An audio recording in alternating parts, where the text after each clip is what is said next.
Hi, welcome to Lesson 6 of Chef's Apprentice, learning to cook like a pro, one small plate at a time. This lesson is braised chicken thigh en cocotte. This simple but delicious dish combines chicken thighs with braising, and the braising is done with beer, onions, and bacon. How could it be bad? This dish reinforces the techniques of boning chicken thighs, blanching, and shocking a vegetable in an ice bath. We'll also start to learn about browning and adjusting seasoning just before serving.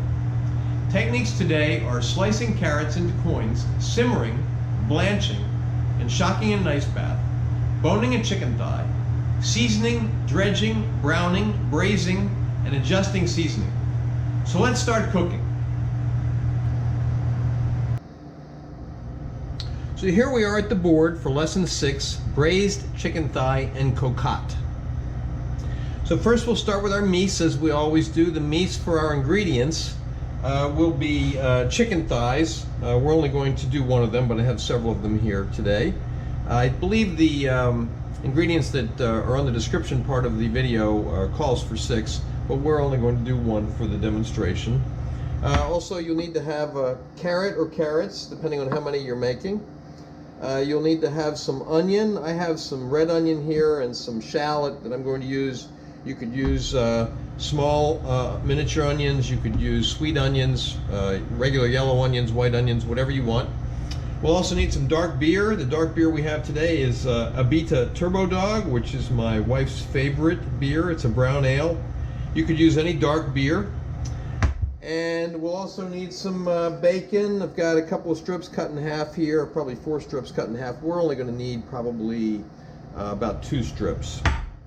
We'll also need some rosemary and kosher salt, as always. Peppermill, as always, for ground pepper.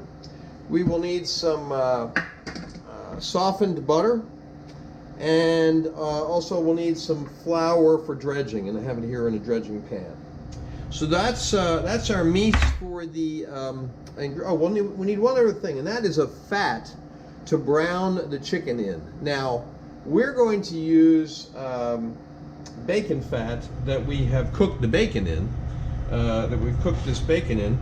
But you could use any other kind of fat. You could use butter. You could use a high smoke point oil like canola or grapeseed or avocado. You could use a low smoke point oil like olive oil. So now what I'm going to do is break and clear all this off and come back and show you the equipment that we will need for this lesson. Okay, we are set at the board with our equipment for this preparation. First we'll need a chef's knife. As I've mentioned before, I use mostly Wusthof chef's knives, or I should say cooking knives. This is a chef's knife. We'll also need a boning knife. This is also a Wusthof. We'll need 2 pots of water. 1 pot of water will be for purposes of blanching the vegetable. I always use a large pot. And what we're going to do, as we did before, is we're going to put enough salt in here, kosher salt, so that the water tastes like the ocean. We'll also need a pot to boil the bacon. So these will both be full of water. I'll bring them to a boil. Actually, after I break, I'm going to bring them to a boil off camera so that they're ready when we need them. Also, after you have blanched the vegetables, you're going to need a way to get the vegetables out of the blanching water. Now, I use a plunge strainer. Now, what I do with this is I actually put the vegetables that we're going to blanch into this, then plunge this into the boiling water, let them blanch. When they're ready to come out, pull this out and shock them in the ice bath. If you don't have these, I mean, these are great. If you don't have this, you could use any kind of a strainer that you can reach into the water and pull out the blanched vegetables. We will also need a cocotte. Now this is a cocotte. This is made by a company called Stout, S-T-A-U-B. They make great products out of cast iron. They come in all different sizes. They have round ones, and this is oval. They have much larger ones. They have Dutch ovens.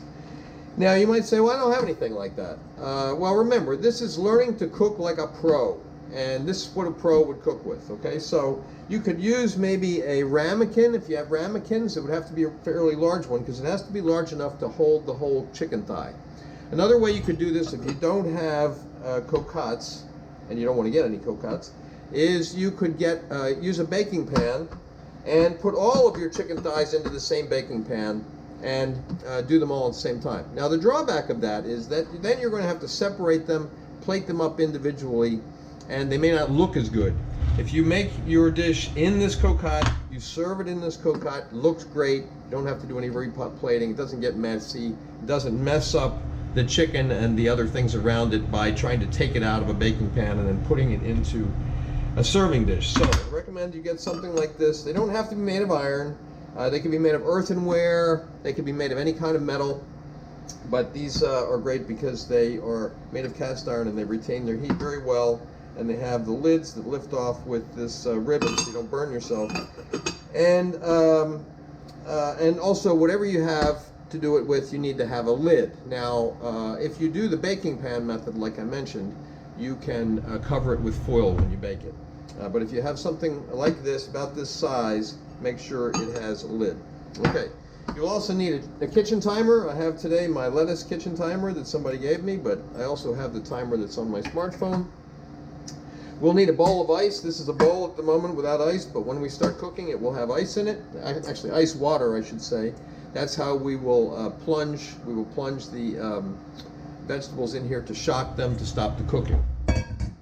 We'll also need some paper towels to pat the bacon dry after we have blanched it. We'll need to have a peeler.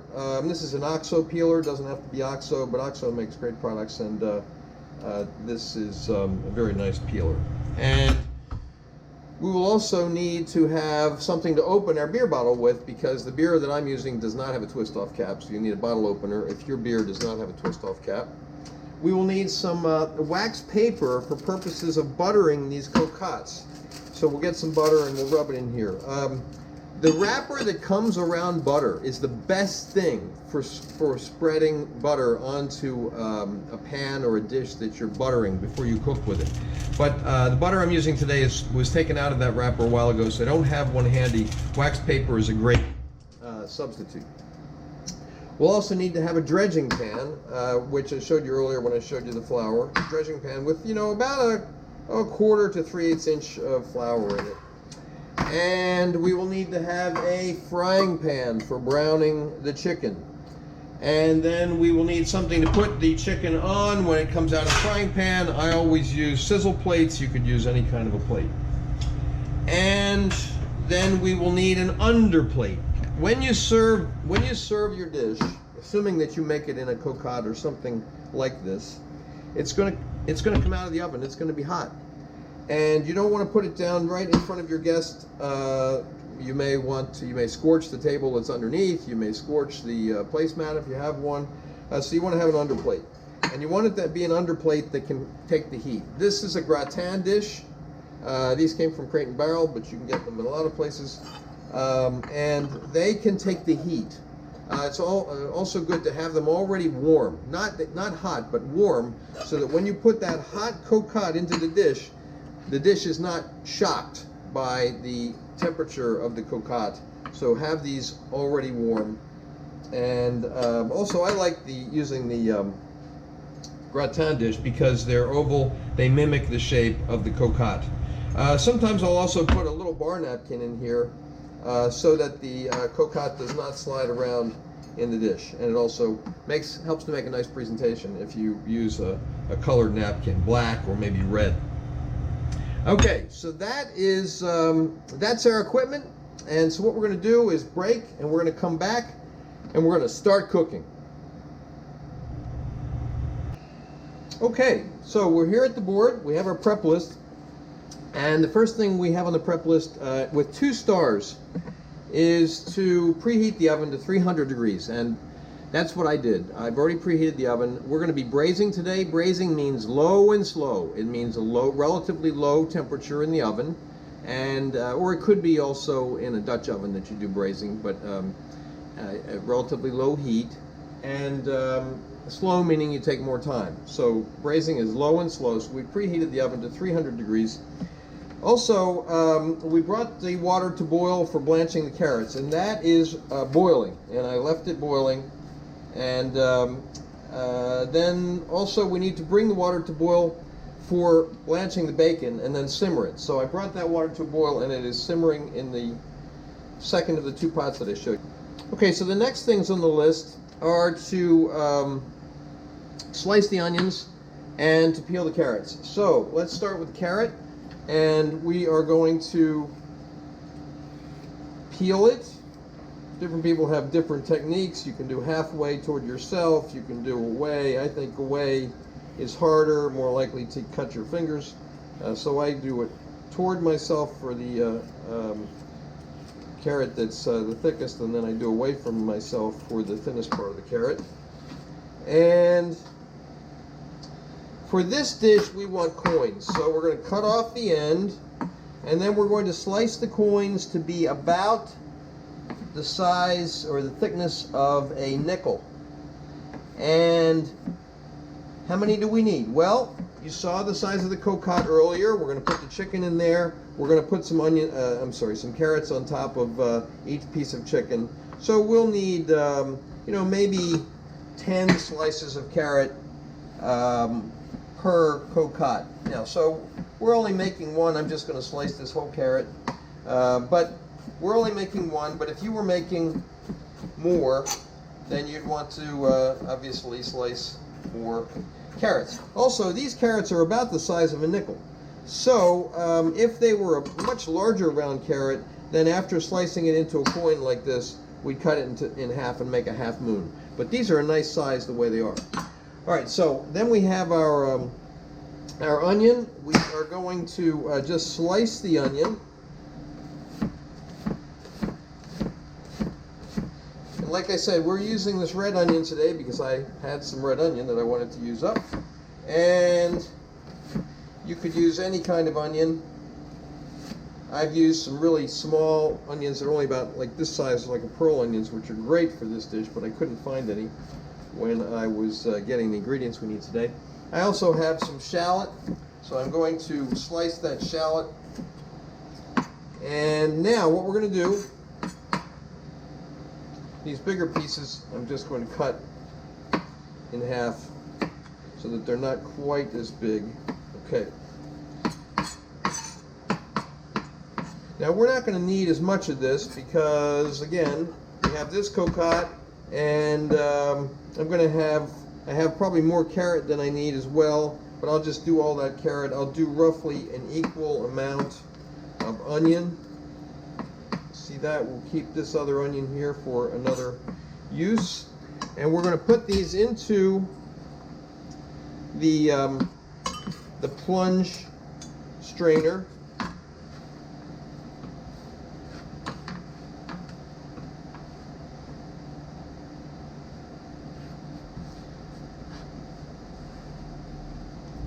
Okay. They're in the plunge strainer. Now I'm just going to put this into the water. We're going to blanch them for 2 minutes. We're going to set our kitchen timer, our lettuce timer that we have today, for 2 minutes. Meanwhile, we are going to take the bacon, and we are going to put that, we're going to take about, this is about I'm going to use 2 slices, and we're going to put that into the simmering water for 10 minutes. Now, why? Why are we doing that? Well, let's set a separate timer for 10 minutes.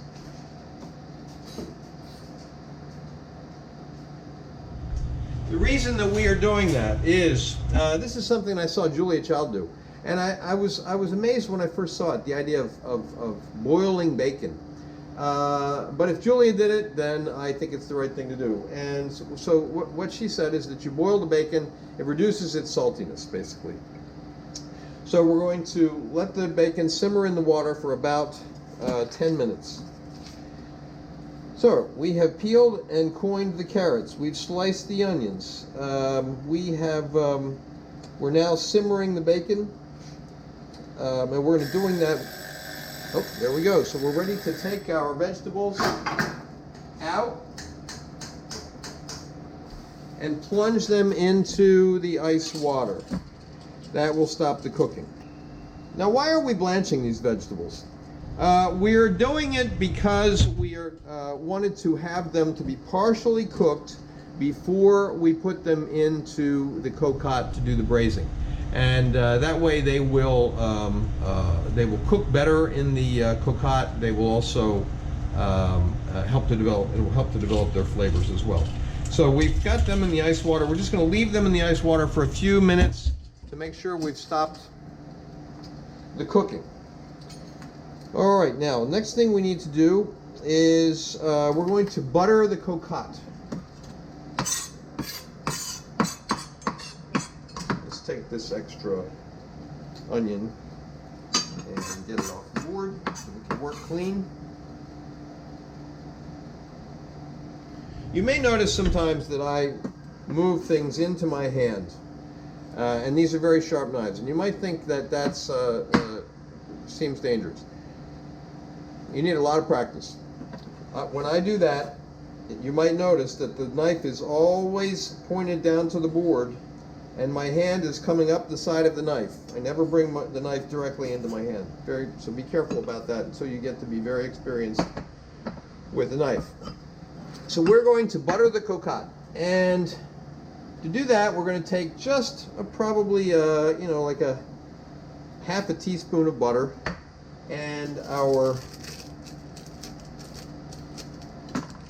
wax paper, and we're just going to use that wax paper to rub the butter around inside of that cocotte, get it nice and thoroughly coated.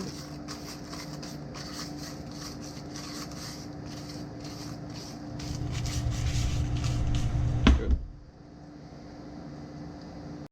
Okay, so we'll just discard this. And so we've buttered the cocotte, I should say. We are bringing the bacon to a boil. It's simmering, so we're doing that while we were doing some other prep. We're blanching. We've already blanched the carrots and onions for 2 minutes. We're shocking them all right now in an ice bath. Now I'm going to take them out of the ice bath and let them drain for a bit.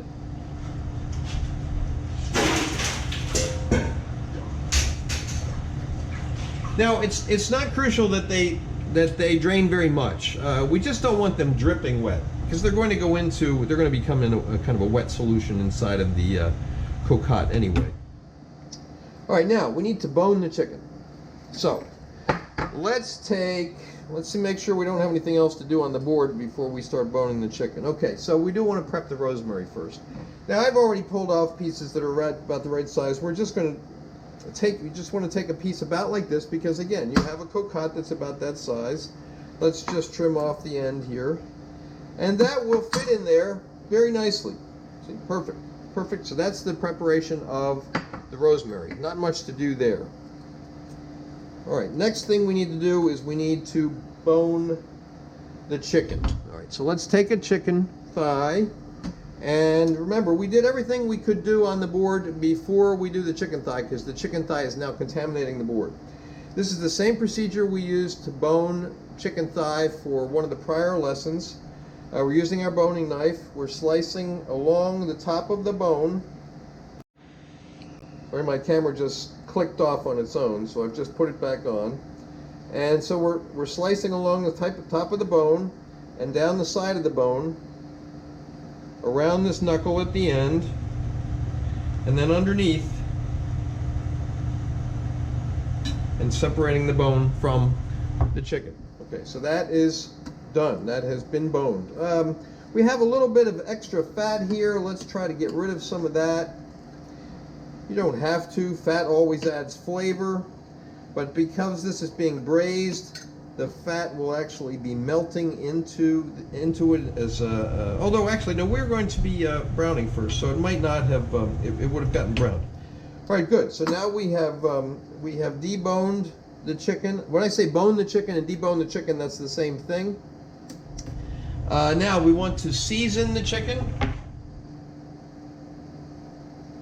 So we're going to do like a medium seasoning on top of the chicken here, top and bottom.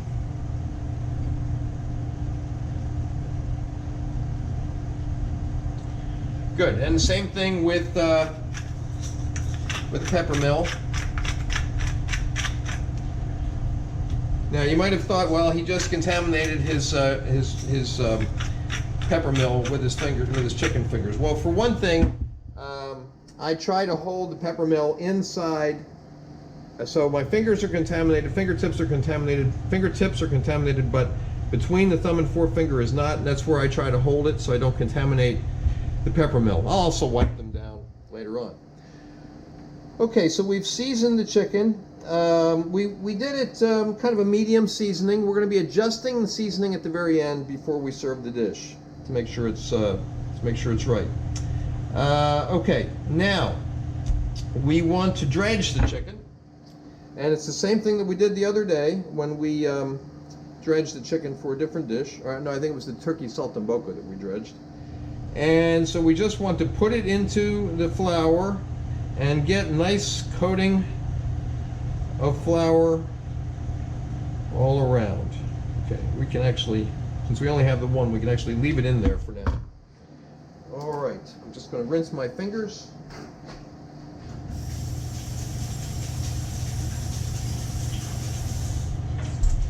All right, now we have dredged the chicken.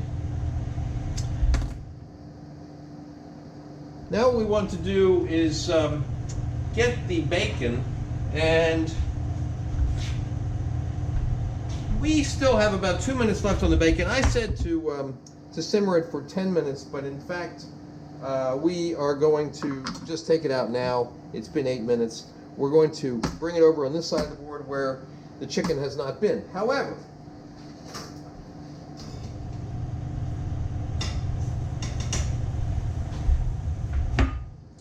I'm not too worried about the contamination because this is going to get cooked further.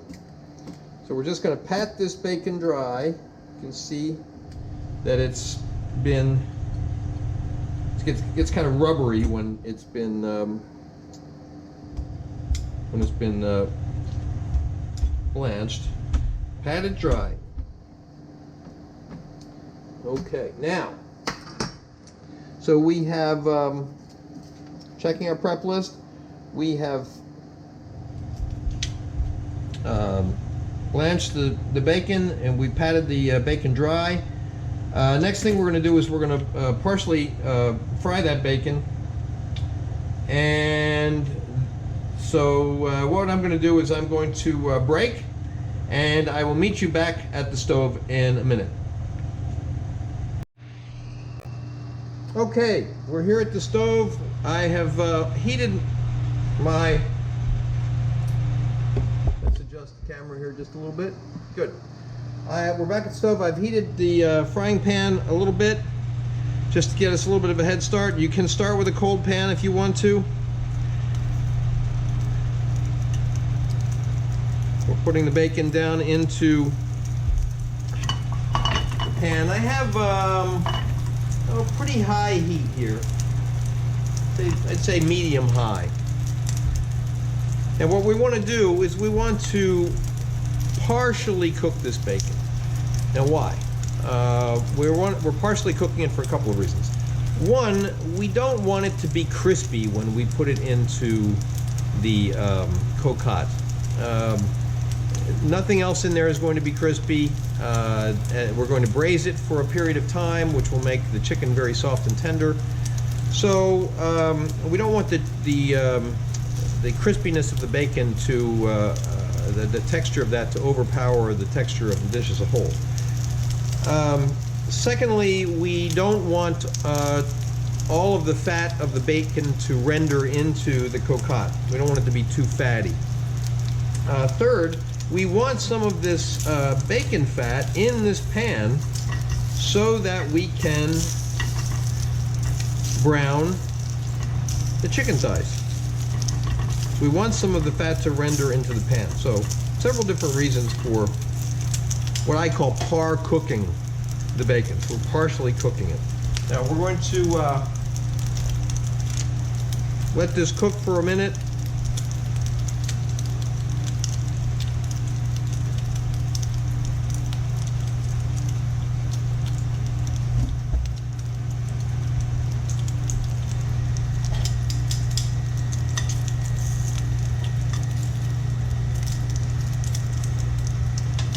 hasn't started to brown very much on the bottom yet. You can see it bubbling a little bit. There's some fat rendering into the pan.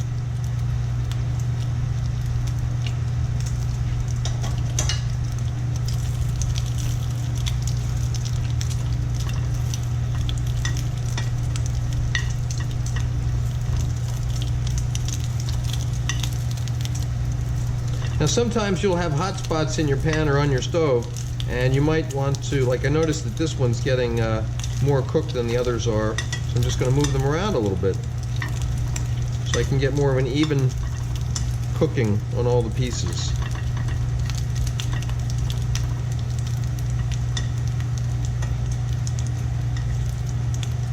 Now normally after I have cooked bacon, or anything that I've cooked in fat, a fair amount of fat, is to drain them on crumpled brown paper. We'll do that in a future lesson.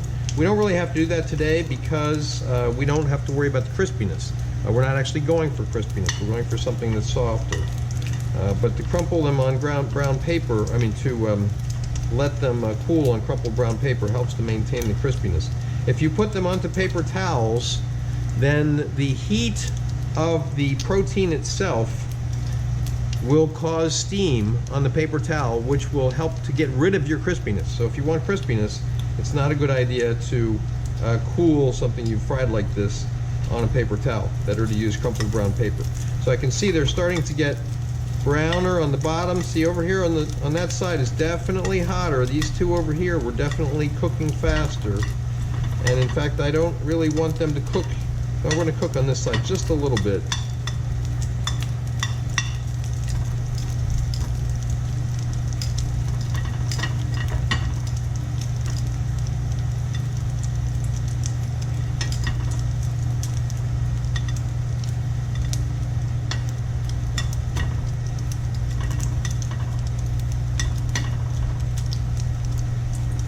Okay, so this one's just a little bit brown on the underside. Shake off the bacon fat. Everything's better with bacon, right? We're gonna have bacon in this dish. Okay, we're gonna put those, I put those over on paper towels because we're not worried about crispiness. Now we have some nice bacon grease in the pan, and that's where we're going to brown our chicken. Now, this is also a concept, it's an Italian concept called insaporire. Now I don't know, my Italian's not very good, but insaporire basically means to build flavor or to layer flavor. So what we've done here is we've cooked bacon in the pan, and now we're cooking the chicken in the bacon fat. So we're adding extra flavor to the chicken. We could have used a neutral oil, could have used olive oil, we could have used canola, we could have used butter. They all impart their own flavors, but we're actually layering or building flavor by using the bacon fat to cook the chicken. Now what we want to do here is we just want to brown this chicken. We're not going to cook it through. And I have, like I said, I have like a medium to high heat. I'm going to reduce the heat just a little bit to be more like a medium. Make sure that fat is spread around the pan so we don't get any burn spots. If the protein is in the pan and it doesn't have any oil between it and the pan, you'll get like a little black burn spot. I think we saw that in a prior lesson. Now we are browning this, which means that we really only need it to be brown on the outside. We're not worried about cooking the inside. We could cook this through in the pan, but what we're going to do is we're going to braise it, braising it low and slow, and that's going to cook it through. It's going to make it very tender, kind of fall apart tender, and it's going to develop and deepen the flavor of the chicken while it's cooking in the braise. So we want to get just a little bit browner. You can see what it looks like now. Just a little bit browner on that side, on the other side. I'm doing this all in real time so you can see how long it really takes.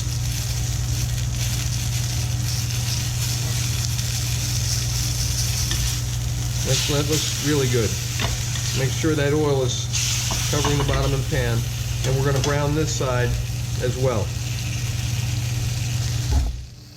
So checking our prep list, we have partially fried the bacon and we are now browning the chicken.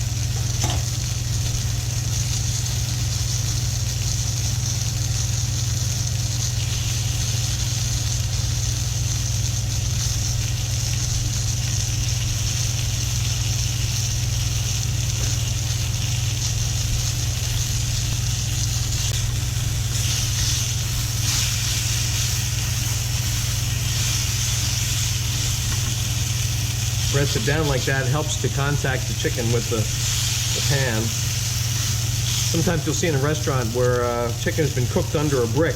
That partially helps to maintain moisture, and also it makes sure that the chicken is in contact with the cooking surface.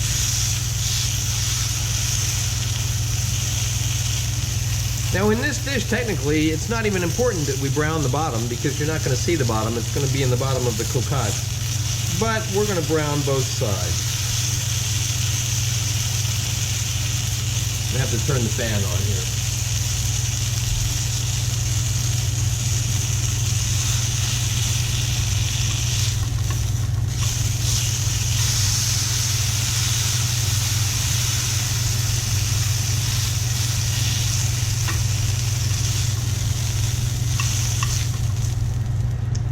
Okay, I think that looks good. So what we're going to do is we're going to break, and I will meet you back at the board. Alright, so we're back at the board. We have our chicken here. The next thing on our prep list is to cut the bacon into roughly 1-inch pieces. So we're going to do them all at the same time. Now, if these had been a lot crispier, they would have broken up into a lot more pieces, but they're not too crispy, so they cut up nicely. We cut those up. Next is to fill up the cocotte. So we take the cocotte, and first we take our chicken piece, and we put it inside. We see how it fits the best. Seems to fit long ways the best. Little piece that came off the side there, we'll tuck that in there as well. And now we want to add some carrots and onions that we blanched earlier. And have a nice distribution, no set measurements. We just want to make sure we have some nice mixture of carrots, onions. Remember, there was a little shallot in there too, but they're just all mixed in. In this case, you can tell the difference between because the onions are red and the shallots are clear, translucent. And just a little bit more. And then we want to put some bacon on there. You can see how much we use. We just want to kind of scatter it, kind of cover the top. So we have our chicken, we have our onion, we have our carrot, we have our bacon, we have our rosemary, and now we want to add the dark beer. And we want to put enough in there basically to cover the chicken. You can see where the chicken is down there inside. It's probably about 3/4 of an inch from the top rim of the cocotte. Then we want to put on the top, like so. We filled it. Now we're going to braise it in the oven, and we're going to, so I'm going to put it into the oven. The oven is at 300 degrees.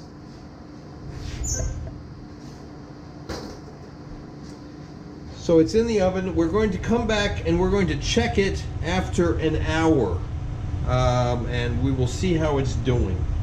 So we're going to break, we're going to go off camera, and we will come back in 1 hour and check the chicken and the cocotte.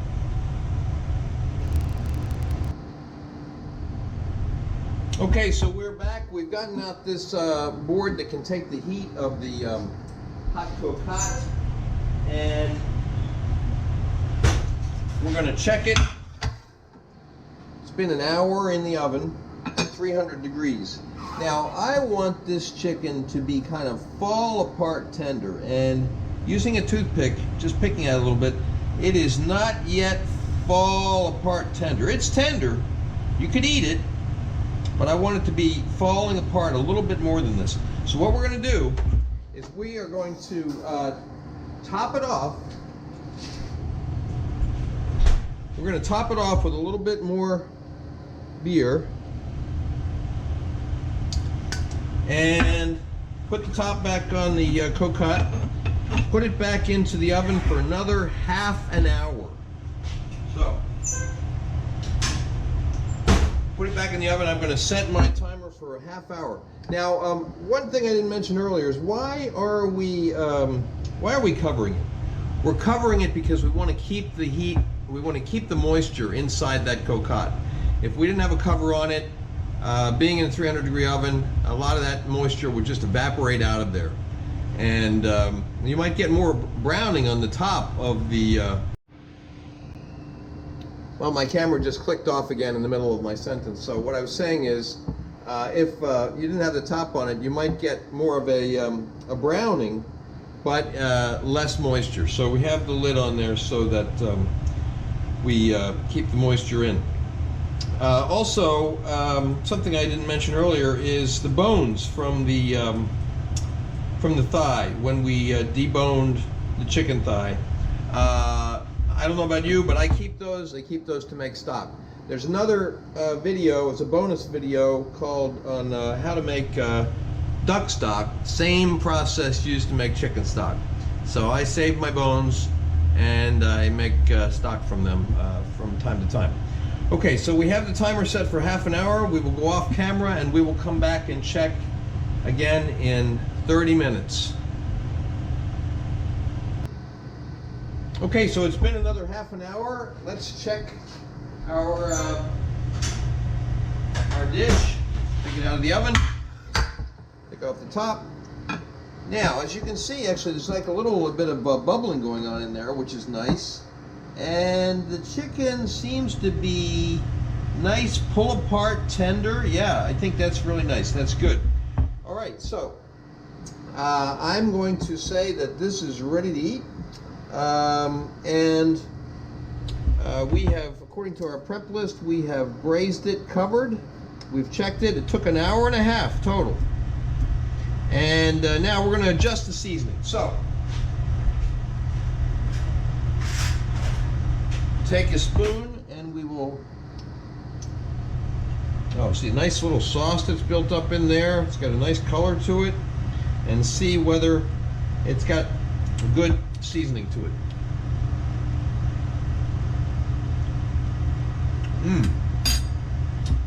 Very tasty. I'm going to say that it doesn't need seasoning, but I'm going to put just a tiny bit of salt on the surface, so you'll get that when you first bite into it. We'll also do like a fresh twist of pepper. Now the rosemary that's on there, I'm going to leave it on. You can decide whether you want to leave it on or not. You know, it's quite wilted. Its color is not bright anymore. You can either take it off or leave it on. In fact, I think I will take it off because the individual leaves of the rosemary are falling off, and we don't want people to be chewing those because they won't be, they'll be too chewy, not really very edible. So I'm going to remove the rosemary. Now, you can take this, and remember, this is hot. You can take your serving plate, which I've had warm. Again, the reason to have them warm is so that the hotness, the heat of this cocotte against a cold dish, what could it do? It could cause this to crack. So we don't want that to happen. So I kept these warm, and then we just sit this right in the middle there. As I said earlier, you could put a little bar napkin underneath to keep it from sliding around, to make it a little bit more decorative. If you wanted, you could chop a little chives or even some scallions and garnish it with those, or some chopped parsley. So you You can do what you want. Also, with respect to the ingredients, we used onions and we used carrots. You can also use small cut up potatoes, which I would par cook, so they're partially cooked before they go in there. As I said, you could use different kinds of onions. You could also put some garlic in there. So you can be creative about this. Doesn't have to be exactly this preparation. If you put almost anything in there with that dark beer and braise it for an hour and a half, it's going to taste good. And of course, everything's better with bacon. So that is lesson 6. Just to recap our techniques today, we did some vegetable slicing. We peeled and cut into coins a carrot. We simmered the bacon to remove some of its salt. We also blanched a vegetable, actually the onions and the carrots, and we shocked them in an ice bath. We boned the chicken thigh. We seasoned the chicken. We dredged it in flour. We browned the chicken in the bacon fat that was left from partially cooking the bacon.